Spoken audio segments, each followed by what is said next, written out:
Assalamualaikum warahmatullahi wabarakatuh. Halo pemirsa, kembali lagi di Women Channel Reaching Out to Public bersama saya Nazira Anindi. Hari ini kami akan menyajikan dua informasi menarik untuk Anda. Di antaranya Fakultas Agama Islam FAI Universitas Muslim Nusantara UMN Al-Wasliyah mengadakan seminar nasional mengenai inovasi pendidikan Islam dan manajemen syariah. Selanjutnya program studi pendidikan profesi apoteker PSPPA Universitas Muslim Nusantara UMN Al-Wasliyah telah mengikuti pelatihan penguji OSCE.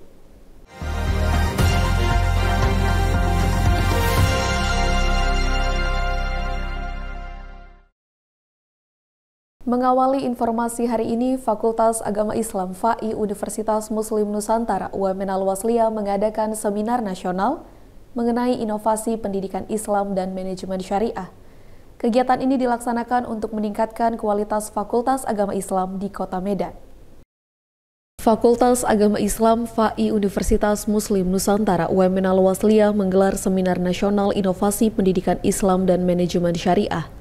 Kegiatan ini dilaksanakan di Auditorium Udin Samsudin Jalaluddin Lubis, Kampus Syekh Haji Muhammad Yunus, UMN Al-Wasliyah pada 28 Mei 2024. Seminar nasional ini merupakan salah satu wujud implementasi dari kerjasama yang sebelumnya telah dijalin antara FAI UMN Al-Wasliyah dengan FAI Universitas Dharma Wangsa. Inovasi dalam pendidikan Islam dan manajemen syariah sangat penting untuk dibahas agar dapat meningkatkan kualitas Fakultas Agama Islam, terutama yang ada di Kota Medan. Dalam kesempatan ini pula, Dekan FAI UMN Al-Wasliyah, Dr. Rahmadi Ali MPDI menandatangani Memorandum of Agreement MOA antara FAI UMN Al-Wasliyah dengan Pasca Sarjana Pendidikan Islam Universitas Dharma Wangsa dan Madrasah Aliyah Persiapan Negeri MAPN 4 Medan. Pada intinya kegiatan ini adalah untuk mengimplementasikan dari Memorandum of Understanding ya, antara Fakultas Agama Islam dengan Universitas Universitas Dharma Wangsa. Ya, Dharma Wangsa kita sudah ada MOU dan MOU sudah kita jalin. Ini merupakan implementasi dan kemudian tadi juga dilanjutkan dengan penekanan MOU juga dengan Madrasah Aliyah Persiapan Negeri 4 Medan.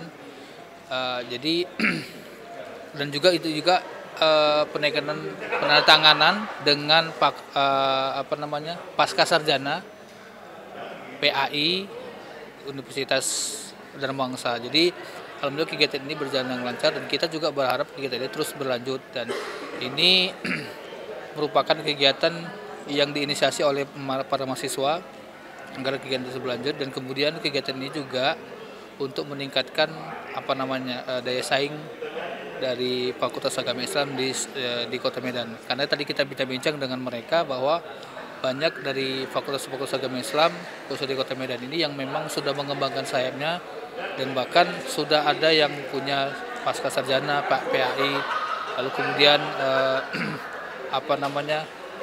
pengembangan dalam bidang inovasi pendidikan, maka kita mengangkat tema itu gitu. Jadi ini alhamdulillah salah satu implementasinya jadi sudah terlaksana, karena memang kalau kita lihat bahwa hari ini pendidikan Islam itu tertinggal dengan pendidikan lainnya. Jadi kita mau mengangkat tema ini agar pendidikan Islam itu bisa berkolaborasi dengan pendidikan yang lain, bisa berkolaborasi dengan materi-materi yang lain. Jadi artinya supaya tidak ketinggalan, maka kita mengemas inovasi pendidikan Islam itu agar khusus di Kota Medan pendidikan Islam itu semakin lebih maju dan lebih kreatif gitu, dikemas dengan berbagai ilmu, berbagai disiplin ilmu dan berbagai dengan teknologi. Apalagi sekarang kan kita memasuki era industri 5.0 ya. Jadi kita sebagai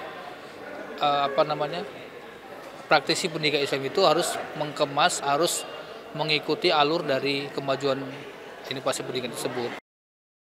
Pada seminar nasional ini hadir 4 orang narasumber. Narasumber pertama yaitu Bapak Dr. Ahmad Darwis MA yang merupakan praktisi pendidikan. Ia menyampaikan materi mengenai penguatan sistem pendidikan Islam dalam menyongsong era Society 5.0. Dijelaskan bahwa banyak sekali hal yang harus dipersiapkan dalam sistem pendidikan untuk menghadapi era Society 5.0, seperti integrasi teknologi, pengajaran berbasis project atau project-based learning, peningkatan kualitas guru, pembelajaran nilai-nilai Islam dalam konteks modern, penguatan kurikulum, kolaborasi dengan industri, peningkatan infrastruktur dan menciptakan lingkungan belajar inovatif, serta keterlibatan komunitas. Jadi inovasi yang dilakukan, ya mahasiswa harus tetap mengikuti perkembangan zaman. Artinya era 5.0 yaitu harus disinergiskan antara sumber daya manusia itu harus ditingkatkan, kemudian kemampuan dalam menggunakan teknologi juga harus seimbang, ya harus ada sinergisitas. Nah, jadi artinya dunia pendidikan hari ini kalau ingin survive, ingin maju, ingin berkembang, maka harus lebih meningkatkan kemampuannya dalam menggunakan teknologi. Nah, baik terkait dengan keterampilannya, juga terkait dengan pembelajaran. Ya, bagaimana dalam menyampaikan nilai-nilai pendidikan Islam itu bisa ya menggunakan dengan teknologi yang canggih. Project based learning itu artinya guru harus bisa mengkombinasikan semua sistem pembelajaran. Jadi pembelajaran itu tidak hanya guru menyampaikan materi, tetapi bagaimana guru juga menyampaikan materi, kemudian mahasiswa itu aktif untuk meningkatkan kemampuan dia, aktif belajar. Kemudian juga sarana pembelajaran juga tidak hanya mutlak dari guru, tapi bisa juga dengan menggunakan literasi yang lain. Nah, bisa juga dengan teknologi. Nah, kemudian juga dengan melakukan problem solving, ya, kemudian meningkatkan analisis, memiliki kritis terhadap berbagai persoalan, ya, dan mampu untuk menghadapi berbagai persoalan-persoalan yang berkembang pada saat sekarang ini. Materi selanjutnya yaitu transformasi pendidikan di era Smart Society 5.0 yang disampaikan oleh Bapak Dr. Ahmad Hidayat MA yang merupakan Wakil Rektor 1 Universitas Dharma Wangsa. Dijelaskan bahwa untuk melakukan transformasi pendidikan Islam maka ada beberapa transformasi lain yang harus dilakukan. Di antaranya transformasi kelembagaan, transformasi sumber daya manusia, transformasi sarana dan prasarana, transformasi sumber dan teknologi keuangan, transformasi kurikulum, transformasi kompetensi lulusan, transformasi proses pembelajaran, transformasi standar penilaian, transformasi literasi, dan transformasi pendidikan Islam menuju internasionalisasi. Jadi banyak hal yang menjadi tantangan pendidik-pendidik masa depan dibandingkan pendidik-pendidik sebelumnya. Kalau pendidik-pendidik dulu belum ada media sosial, belum ada internet, ya. Sekarang generasi Z ini dihadapkan dengan berbagai kemampuan digital dan fasilitas termasuk media sosial. Jadi artinya guru itu harus mempunyai kemampuan lebih karena mereka akan membandingkan ya apa yang mereka peroleh lewat internet dengan media sosial dan apa yang disampaikan oleh guru. Maka guru itu tak bisa lagi menyampaikan hal-hal yang tidak benar, ya, harus berbagai literasi dibaca untuk menyesuaikan data-data yang disampaikan. Ya, pertama banyak baca, banyak mendengar, banyak menulis, kemudian tingkatkan pengalaman dengan berbagai program yang sudah ditawarkan oleh pemerintah dan kampus. Hari ini ada program kampus mengajar, asistensi mengajar, dan ada program magang. Mungkin ini bisa diikuti oleh mahasiswa-mahasiswa kita guna untuk meningkatkan kemampuannya ketika mereka nanti keluar menjadi mahasiswa. Dan yang terakhir tentunya mereka harus menguasai berbagai bahasa karena tantangan ke depan adalah internasionalisasi. Maka untuk itu mahasiswa kita harus menguasai berbagai bahasa, terutama berbahasa Inggris dan berbahasa Arab. Narasumber berikutnya yaitu Bapak Syarifuddin SPDI MA yang merupakan Kepala Madrasah Aliyah Persiapan Negeri 4 Medan. Ia menjelaskan tentang manajemen pemimpin kepala madrasah menuju madrasah mandiri berprestasi. Dipaparkan bahwa indikator madrasah hebat yaitu peserta didik yang berkualitas dan berprestasi, memiliki tata kelola yang baik, memiliki sarana prasarana pembelajaran yang mendukung, dan lulusan yang memiliki daya saing di masyarakat. Untuk memajukan madrasah itu harus dimulai dari kepala sekolahnya. Jadi kepala sekolahnya harus mempunyai niat untuk membangun karakter peserta didik dengan sepenuh hati agar mereka berkarakter dan berguna bagi kehidupan mereka baik di dunia dan akhirat. Artinya yang pertama ditanamkan adalah nilai karakter. Itu nilai karakter ini nilai adab. Tadi seperti saya sampaikan bahwa kedudukan ilmu itu lebih tinggi daripada adab. Al-adabu fauqal ilmu. Adab itu lebih tinggi daripada ilmu. Jadi tanamkan nilai-nilai agama terhadap anak.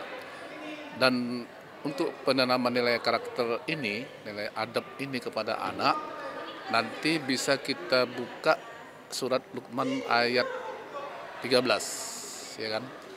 Luqman ini sebagaimana kita ketahui bahwa beliau adalah salah satu, bukan nabi, tapi dimasukkan di dalam Al-Quran sebagai tokoh, yaitu tokoh pendidikan dalam Islam. Ada surat Luqman, ya. Jadi yang pertama ditanamkan nilai apa? Yang pertama anak-anak itu dibentuk dengan nilai akidah. Kemudian yang kedua itu nilai bakti kepada kedua orang tua. Kalau yang tadi yang pertama ya bunaya la tusyrik billah, tidak boleh serikatkan Allah, itu nilai akidah. Yang kedua ya bunaya bismillahirrahmanirrahim, ya bunaya wa wasainal insana biwalidayhi hamalathu ummu wahnan ala wahnin. Nilai berbakti kepada kedua orang tua. Kemudian skill menjadi kepala sekolah yang berprestasi itu harus dimulai dari diri kepala sekolah itu sendiri. Disiplin, ya kan? Nomor 1 disiplin. Nomor 2 membuat teamwork, ya, kerjasama yang baik. Tadi saya sampaikan dalam manajemen itu ada 4 katanya. Planning, perencanaannya bagaimana ke depan madrasah itu dibuat, harus ada planning, perencanaan. Kemudian organisasi, struktur, ya kan, bentuk siapa pengurus ini, ya, siapa gurunya bagian ini. Kemudian acting, ya kan, action. Setelah tadi planningnya ada action, tidak hanya ucapan saja tapi ada action. Dan yang terakhir itu controlling, pengawasan. Kita mengawasi apakah yang kita buat tadi udah dilakukan atau belum. Tapi kalau tanpa pengawasan ya percuma gitu. Jadi harus ada keseimbangan semua ini. Sehingga bisalah tadi saya sampaikan terwujud madrasah mandiri berprestasi. Kenapa? Kepala sekolahnya bagus, gurunya bagus, muridnya bagus gitu ya. Bisa kita terapkan itu. Materi terakhir yaitu mengenai pendidikan inklusif yang disampaikan oleh Dekan FAI UMN Al-Wasliya, Bapak Dr. Ahmadi Ali, MPDI. Pendidikan inklusif adalah pelayanan pendidikan bagi peserta didik yang mempunyai kebutuhan pendidikan khusus di sekolah reguler yang tergolong luar biasa, baik dalam arti berkelainan, lamban belajar, maupun kesulitan belajar lainnya. Kondisi saat ini ada beberapa hambatan yang terjadi dalam pelaksanaan pendidikan inklusif, seperti pusat layanan dan asesmen yang belum ada, jumlah guru pembimbing khusus yang terbatas, penyediaan media pembelajaran masih terbatas, dan masih ada madrasah dan sekolah yang belum siap menerima peserta didik dengan kebutuhan khusus.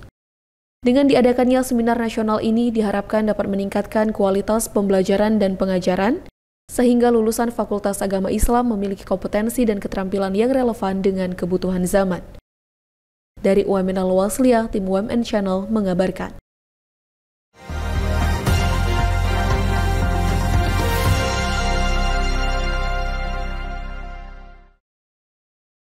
Pemirsa program studi pendidikan profesi apoteker PSPPA Universitas Muslim Nusantara UMN Al-Wasliya telah mengikuti pelatihan penguji OSCE. Kegiatan ini dilaksanakan untuk memberikan pemahaman dan sertifikasi kepada calon penguji OSCE. Program studi pendidikan profesi apoteker PSPPA Universitas Muslim Nusantara UMN Al-Wasliya telah mengikuti pelatihan penguji OSCE Objective Structure Clinical Examination. Kegiatan ini dilaksanakan selama 2 hari pada 1 dan 2 Juni 2024 di kampus Syekh Haji Muhammad Yunus UMN Al-Wasliya. Pelatihan ini diselenggarakan untuk memberikan pemahaman dan sertifikasi kepada calon penguji pada UKM PPAI Uji Kompetensi Mahasiswa Program Profesi Apoteker Indonesia OSCE. Sehingga nantinya para penguji telah siap untuk bertugas pada OSCE UKM PPAI Nasional yang akan dilaksanakan pada Juli 2024 mendatang. Pelatihan kali ini diikuti oleh dosen PSPPA, praktisi, pemeran standar, dan seluruh panitia lokal.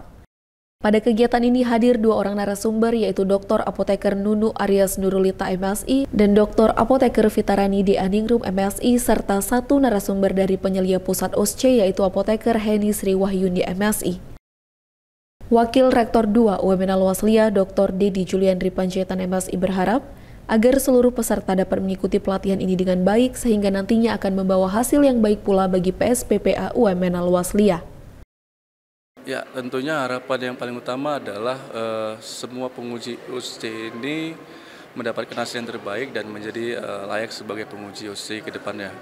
Karena memang ini bagian dari proses perjalanan dari prodi apoteker ini untuk menjadi prodi yang terbaik. Kegiatan hari ini cukup baik saya pikir ya, walaupun ini adalah perdana dan kita memang mempersiapkan ini penuh dengan kehati-hatian karena memang aturan yang diterapkan oleh panitia cukup ketat dan kita memang persiapkan itu dengan baik.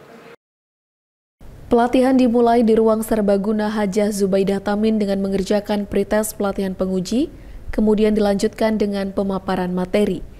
Adapun materi yang disampaikan yaitu mengenai OSCE sebagai uji kompetensi, blueprint dan template soal UKM PPAI OSCE, menjadi penguji OSCE dan standar setting OSCE. Di tempat yang berbeda, tepatnya di OSCE Center UMN Al-Wasliyah, penyelia pusat OSCE memeriksa kelengkapan alat dan bahan, memeriksa OSCE Center, melaksanakan briefing pemeran standar, briefing penguji, dan briefing panitia lokal. Kalau untuk penguji OSCE yang menjadi syarat itu yang pasti karena yang diuji itu adalah calon apoteker, berarti harus apoteker. Kemudian syarat yang berikutnya itu adalah calon penguji ini harus terlibat dalam proses pembelajaran ya. Dalam proses pembelajaran sebaiknya sih mungkin tidak hanya apoteker tapi juga mungkin dari S1. Tapi yang utama adalah apoteker gitu, karena kalau misalnya tidak terlibat nanti tidak akan mengetahui poin-poin apa saja yang akan diujikan. Jadi syarat utamanya itu, kemudian ditambah dengan harus mengikuti pelatihan penguji gitu ya Bu Vita ya, harus mengikuti pelatihan penguji yang diselenggarakan oleh Panitia Nasional UKM PPAI. Di materi pelatihan itu nanti penguji harus dipahamkan bahwa topik soal yang diujikan itu sudah sesuai dengan kompetensi yang diharapkan sebagai seorang apoteker gitu ya, sesuai dengan SKAI, kemudian sesuai dengan blueprint gitu. Itu harus dipahamkan dulu. Kemudian setelah itu penguji itu harus memahami master soal gitu ya. Jadi di master soal itu ada komponen-komponen yang harus dipahami oleh penguji ya. Jadi misalnya kompetensi spesifiknya apa, kemudian praktek kefarmasiannya itu di bidang apa gitu. Kemudian skenario soalnya seperti apa, dan yang penting yang harus paham di awal itu adalah rubrik penilaian yang itu menjadi acuan oleh penguji dalam memberikan penilaian ya, sehingga penilaiannya nanti tidak bias gitu, dan siapapun pengujinya itu nanti akan memberikan nilai yang sama untuk kandidat yang sama gitu. Jadi tidak kemudian ini ada penguji yang baik nilainya bagus, penguji yang galak misalnya yang killer terus nanti nilainya jelek gitu ya. Terus nanti ada pendapat gitu ya Bu Vita ya, bahwa pantesan saya nggak lulus karena saya diujinya oleh dosen yang killer misalnya seperti itu. Nah, hal-hal seperti itu dihilangkan dengan cara penilaiannya harus berpatokan pada rubrik. Pada pelatihan ini narasumber menekankan agar seluruh penguji dapat memahami rubrik penilaian, sehingga nantinya nilai yang diberikan kepada kandidat bersifat objektif sesuai dengan standar yang telah ditetapkan oleh Panitia UKM PPAI OSCE Nasional. Kadang penguji merasa bahwa ini anak didik saya nih yang saya uji. Saya tega nggak ya menyatakan tidak lulus meskipun performanya memang tidak baik gitu, tidak cukup baik performanya mahasiswa. Jadi sebenarnya disampaikan Bu Nunu tadi ya, dengan mengacu pada rubrik itu sebagai pendidik yang baik mestinya juga patuh terhadap rubrik sehingga bisa melakukan penilaian secara objektif. Tantangan terberat itu sebenarnya menurut kami. Untuk ujian OC tahun ini saya berharap UMN bisa ikut juga, tentu juga pelaksanaannya lancar. Semua komponen OC yang terlibat bisa menjalankan tugas dan amanah ini dengan sebaik-baiknya.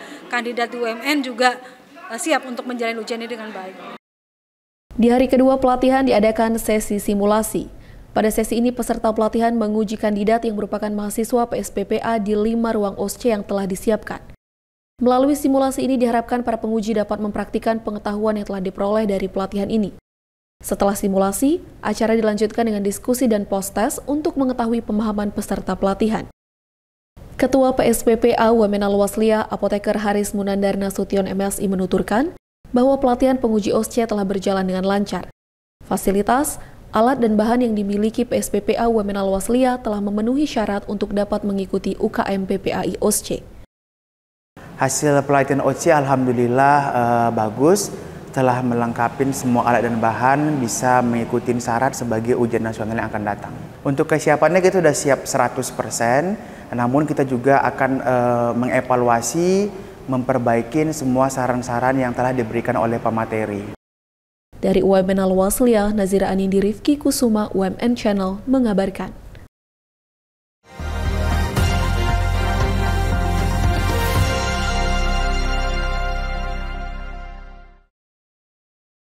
Pemirsa, informasi tadi sekaligus mengakhiri jumpa kita pada hari ini. Saya Nazira Anindi beserta seluruh kerabat kerja yang bertugas pamit undur diri. Wassalamualaikum warahmatullahi wabarakatuh dan sampai jumpa.